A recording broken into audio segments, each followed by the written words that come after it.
The dark reason good men fail, Machiavelli explains, we like to believe that goodness is enough. That if you're honest, kind, and hardworking, the world will reward you. That justice will prevail, truth will rise, and people will recognize the purity of your intentions. But history and life teaches us something far more brutal.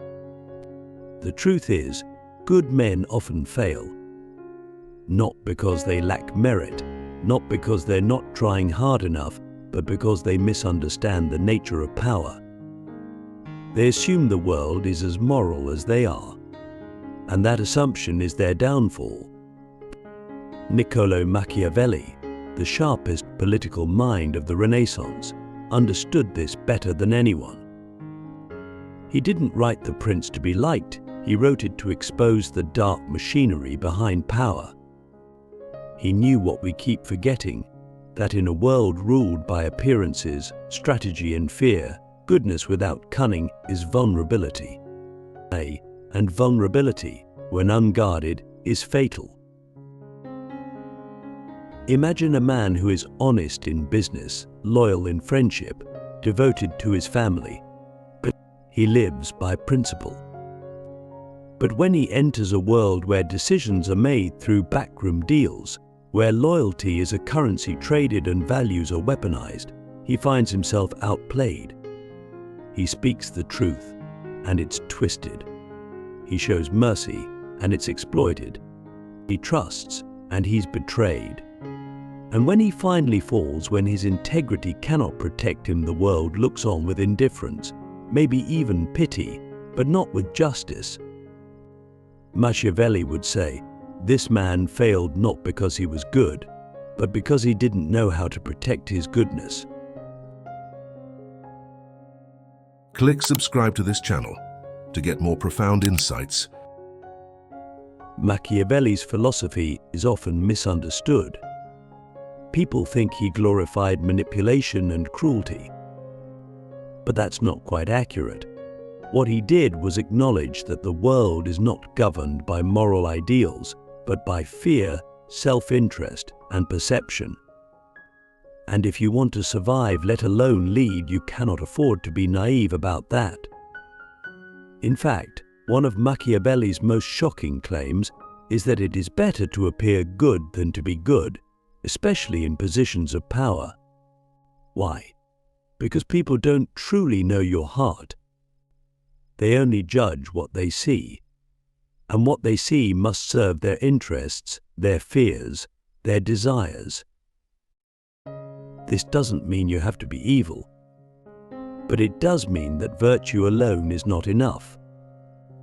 You must combine virtue with virtue, a term Machiavelli used not to mean virtue as we define it today, but rather a mix of strength, decisiveness, cunning, and adaptability.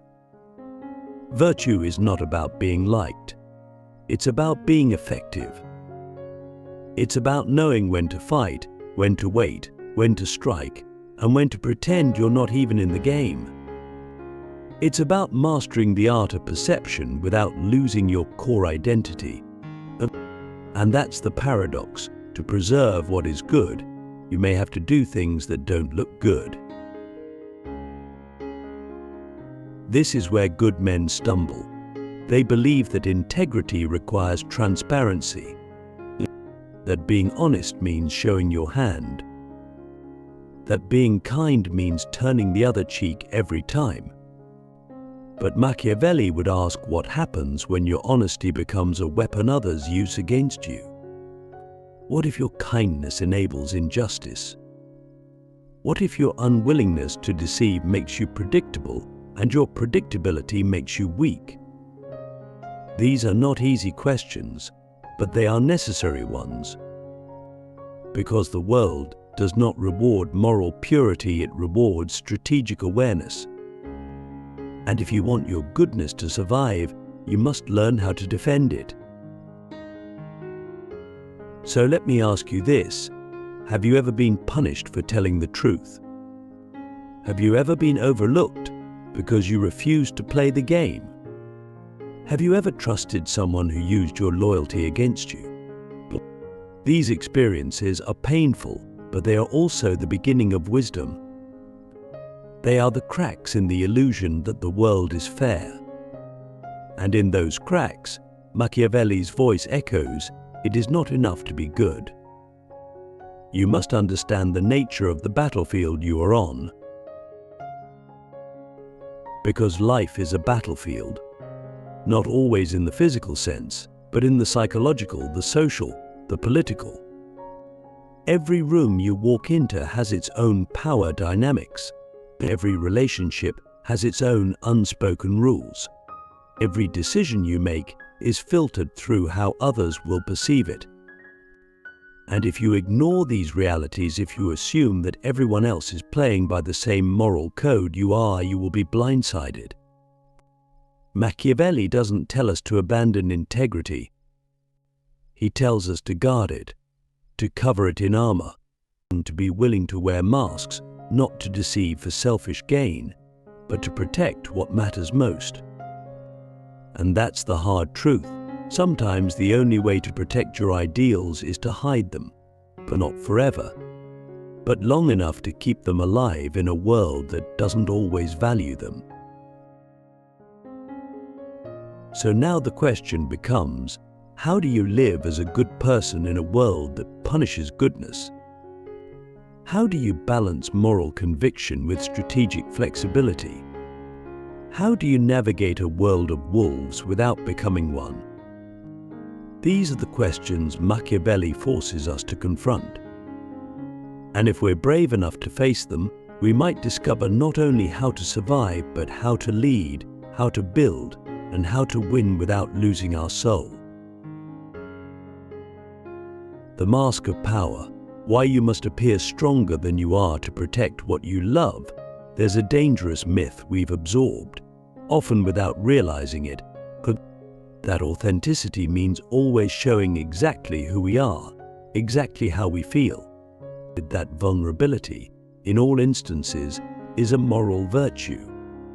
But what if that's not entirely true? What if, in certain moments, especially when power, survival, or leadership are at stake, revealing your full self doesn't build trust, but invites attack? This is where Machiavelli's philosophy becomes both uncomfortable and essential, because he understood something that most good people struggle to accept. It's not always who you are that matters, it's who people think you are. And if you fail to control that perception, you may lose your ability to protect the very things you value most. Machiavelli warned that a prince, a leader, a person of influence must learn to be both the lion and the fox. The lion for strength and intimidation, the fox for cunning and subtlety. But here's the twist: you don't actually have to be both.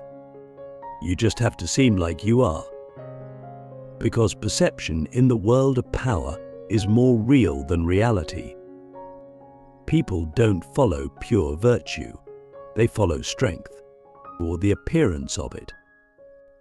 And if you don't project strength, even if you possess it inwardly, others may test you, challenge you, or try to replace you. That's the dark truth Machiavelli forces us to face. To protect what you love, you must sometimes wear a mask of power, a mask of certainty, a mask that tells the world, I am not to be trifled with. This isn't about deception for deception's sake. It's about strategic self-preservation. Think about it. If you walk into a negotiation showing all your doubts, your fears, your need to be liked, you've already lost. If you enter a competitive environment and reveal that you don't know the rules, that you're hoping others will play fair, you're not being noble. You're being naive. And in the real world, naivety is punished, not always by cruelty, but by indifference. The world doesn't stop to cradle the unprepared.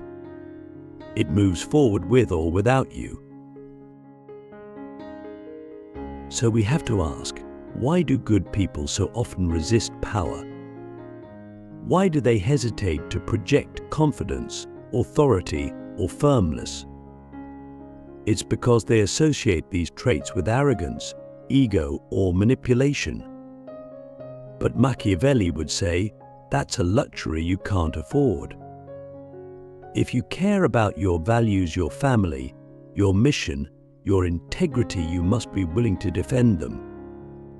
And to defend them, you must appear powerful, even when you don't feel powerful. Because here's the paradox: if you don't project strength, you will invite conflict. But if you do project strength, people will think twice before testing you. In this way, the appearance of power can prevent the use of power. And that's where the mask becomes a tool of peace, not just war. When you wear the mask of strength, you don't have to dominate or control others. You don't have to impose your will. You simply broadcast a signal that you are not weak, not easily manipulated, not unsure of who you are. That signal alone can deter those who would otherwise see your goodness as a vulnerability. Because make no mistake, there are people in this world who prey on goodness, who see kindness as weakness, forgiveness as naivete, and humility as a green light to take advantage. If you want to engage with the world meaningfully, you cannot ignore this fact. You have to be ready for it. But here's the beauty of Machiavelli's insight: the mask doesn't require you to abandon your principles. It simply asks you to protect them.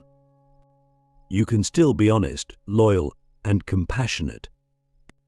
But you must surround those qualities with a presence that demands respect. Not fear necessarily, but respect. And respect begins with how you carry yourself, how you speak, how you respond to challenge. Do you flinch when questioned? Do you stammer when opposed? Or do you stand firm, not because you're trying to dominate, but because you know the value of what you represent? Ask yourself, how often have you let people walk over you because you didn't want to make a scene? How often have you downplayed your strength to make others comfortable? How often have you let your fear of how you'll be perceived stop you from standing your ground? These are the moments Machiavelli would point to not as moral failures, but as strategic ones. Because every time you shrink, you teach the world how to treat you. And eventually, they stop listening, not because what you say isn't valuable, but because you didn't say it with enough presence to be heard. So no, the mask of power is not about becoming someone you're not. It's about becoming someone the world recognizes. It's about aligning your internal strength with your external presence. And when you master that alignment, when your voice carries the weight of your truth, when your posture signals quiet confidence, then when your presence demands attention without begging for it, you don't need to manipulate anyone. You simply are. And that is enough. Because when you appear strong, you gain the space to be good. You gain the power to protect your principles, your people, and your peace. The mask isn't a betrayal of your inner self. It's the armor that allows your true self to survive. Playing the game without losing your soul.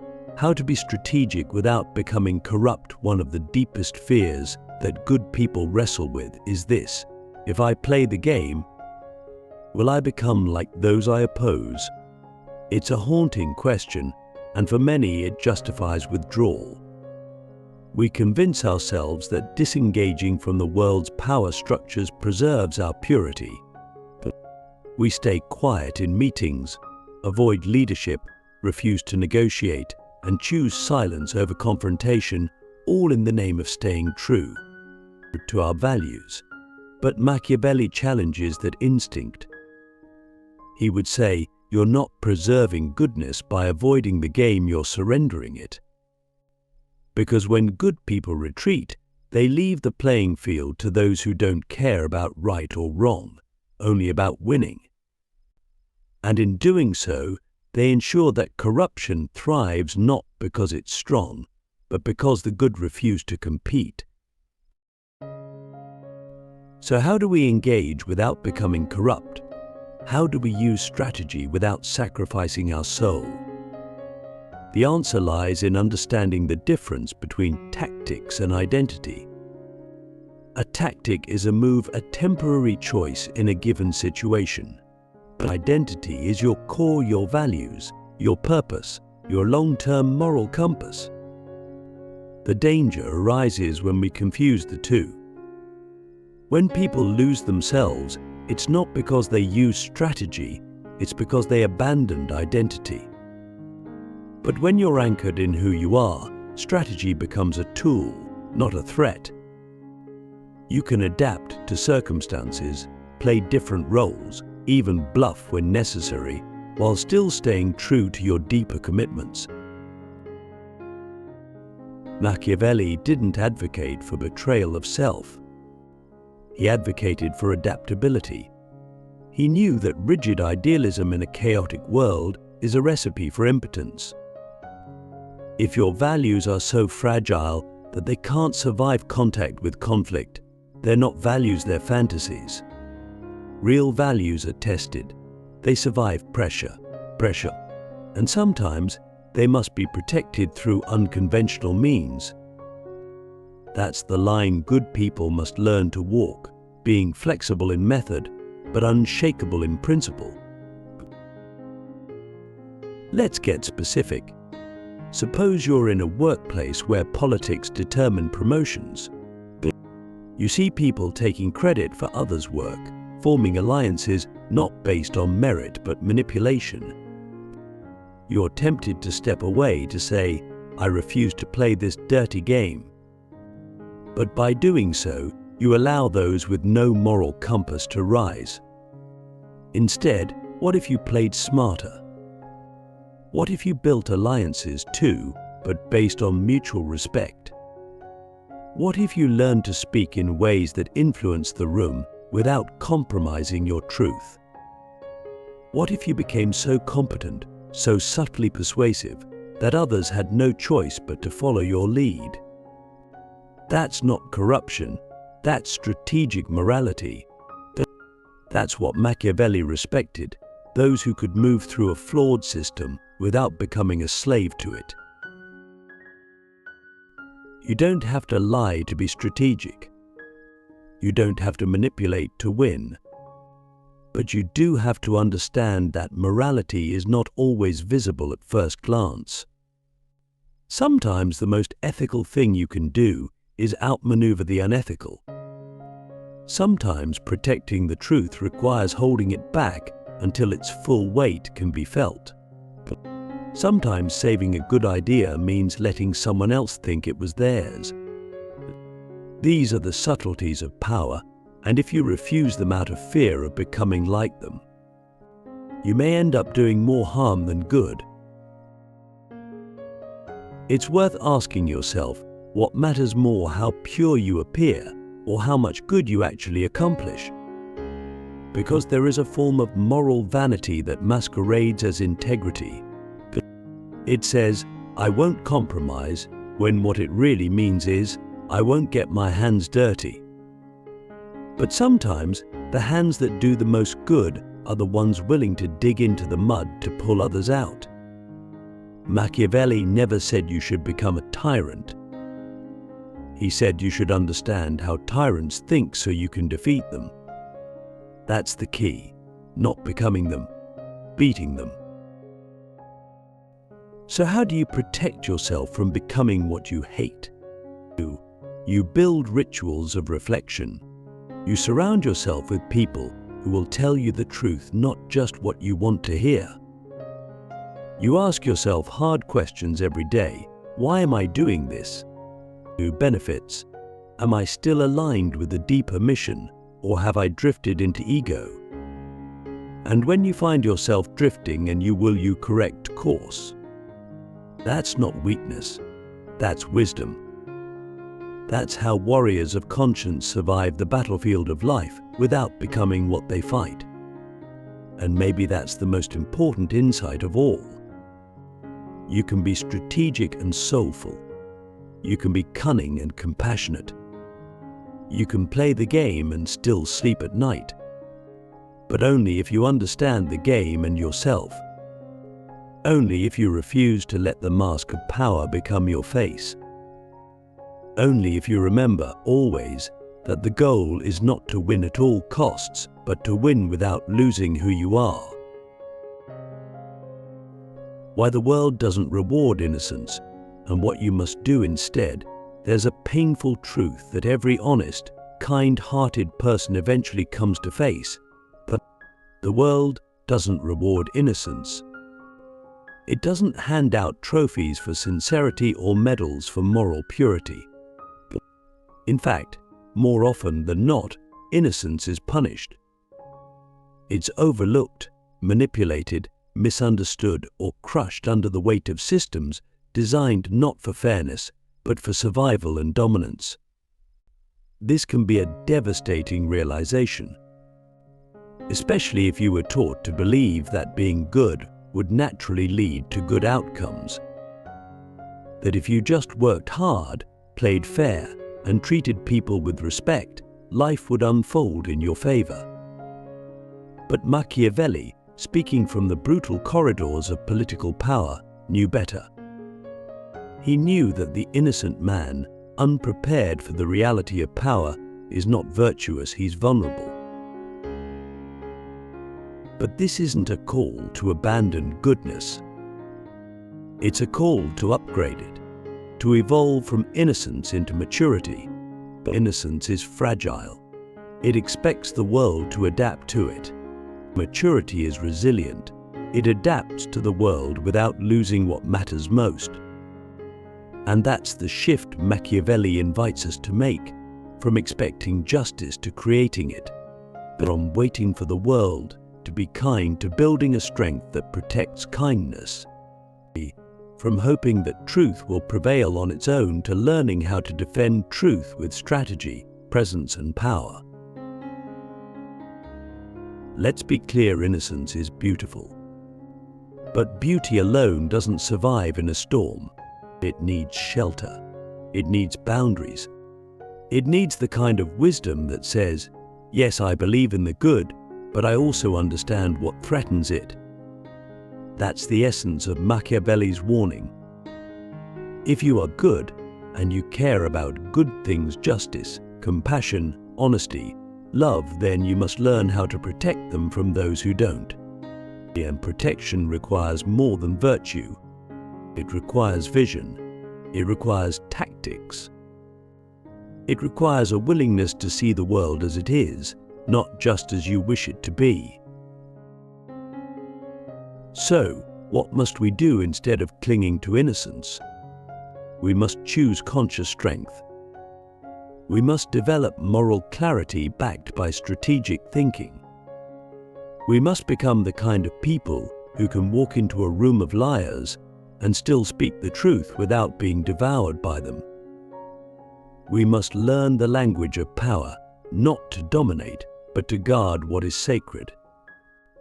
And perhaps most importantly, we must stop treating naivete as a virtue. It's not. Being unaware of the world's darkness doesn't make you better, it makes you easier to manipulate. Real goodness isn't blind. It's informed. It's awake. And it's willing to do the hard work of learning how the world actually operates. This doesn't mean becoming cynical. Cynicism is just a lazy form of wisdom. It sees the darkness, but refuses to believe in light. Machiavelli's philosophy offers something more complex, hope with discipline. It suggests that you can believe in truth, but you better learn how to defend it. You can stand for love, but you better understand the games people play to destroy it. You can be a good man, but if you don't understand strategy, you will likely fail and your failure may harm more than just yourself. So ask yourself this: are you willing to do what it takes to make your goodness effective? Are you willing to study power not to exploit others, but to protect what matters? Are you willing to grow beyond innocence into a form of wisdom that can withstand the world, not hide from it? Because in the end, the world doesn't reward innocence. It rewards impact. And impact only happens when goodness is paired with strength, when values are backed by vision, and when the soul that wants to do right learns how to navigate the shadows without being consumed by them. That's the lesson Machiavelli leaves us with: not to abandon our hearts, but to arm them; not to become ruthless, but to become capable; and not to surrender our ideals, but to earn the right to protect them. And through strategy, through presence, through wisdom. That is how good men stop failing. That is how good men finally win.